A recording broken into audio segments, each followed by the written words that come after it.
आमचं जे शेतकरी विकास पॅनल आहे याच्या प्रचारासाठी आज पहिल्यांदाच कृषी उत्पन्नामध्ये आलोय। मी आल्या प्रथम उतरल्यानंतर गाडीतून विचारलं का हे रस्ते कोणाचे आहेत। त्यांनी सांगितलं कृषी उत्पन्न बाजार समिती कल्याण महापालिकेकडे वर्ग झाले नाही। खऱ्या अर्थाने जर व्यापाऱ्यांना चांगला व्यापार करायचा असेल तर पहिल्यांदा कृषी उत्पन्नामधले रस्ते सुधारले पाहिजेत, त्यांना सुविधा दिल्या पाहिजेत। आणि मी आज पहिल्यांदा त्या ठिकाणी जो प्रवास करतोय, आज संपूर्ण कृषी उत्पन्नामध्ये फिरलो। मी होतो, मोरे साहेब होते, आमचे बँकेचे उपाध्यक्ष होते। व्यापाऱ्यांच्या मनामधल्या असलेल्या ह्या विचारधारा विकासाच्या याच्यावर कोणीच अभ्यास कधी केला नाही, कोणी मदतही केली नाही। पहिल्यांदा अशा प्रकारचं पॅनल घडलंय की महायुतीच्या माध्यमातून आपण या विकासाला दिशा देतोय।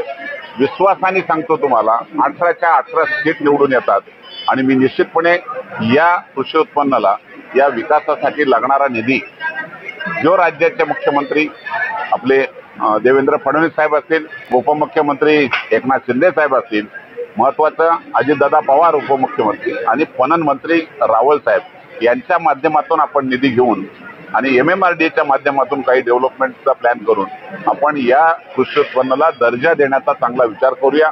हीच खऱ्या अर्थाने मी आज व्यापाऱ्यांना अधिवेशन मध्ये मी 29 तारखेला निकाल लागल्यानंतर ताबडतोब मुख्यमंत्र्यांच्या बरोबर भेट आणि नक्कीच त्यामध्ये त्या विचारातून आपण पुढे जाण्याचा प्रयत्न करतोय। आणि अधिवेशन मध्ये प्रश्न मांडण्याची गरज नाही, आम्ही सत्ताधारी आहेत, मला निधी आणायला मला शिकवायचीच कोणी गरज नाही, त्यातला तज्ञ आहे मी।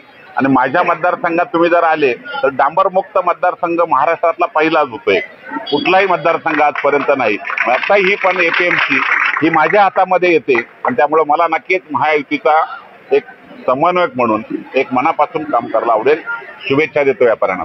खरं म्हणजे विरोधी पक्षातले लोक या अगोदर निवडून आलेलेच होते ना, व्यापाऱ्यांचा प्रश्न कधी मांडलाच नाही। माझ्याकडे तरी आजपर्यंत कुठलाही व्यापाऱ्यांचे प्रतिनिधी मला प्रश्न सांगायलाच आले नाही, तर मला वाटतं यातला कधीतरी मी काम केलं असतं। माझ्याकडे जो माणूस येतो ना त्याला मी निधी देतो, हा माझा इतिहास आहे। मी माझा मतदारसंघ बघत नाही, महाराष्ट्रात कुठेही पण निधी द्यायला मी तयार असतो। त्याला कारण आहे एक विचारपूर्वक आपण लोकांची, जनतेची सेवा केली पाहिजे आणि तोच विचार आता APMCच्या बाबतीत लागेल। समोर कोणी राहिलंच नाही, महायुतीशिवाय आता राहिलंच नाही काही।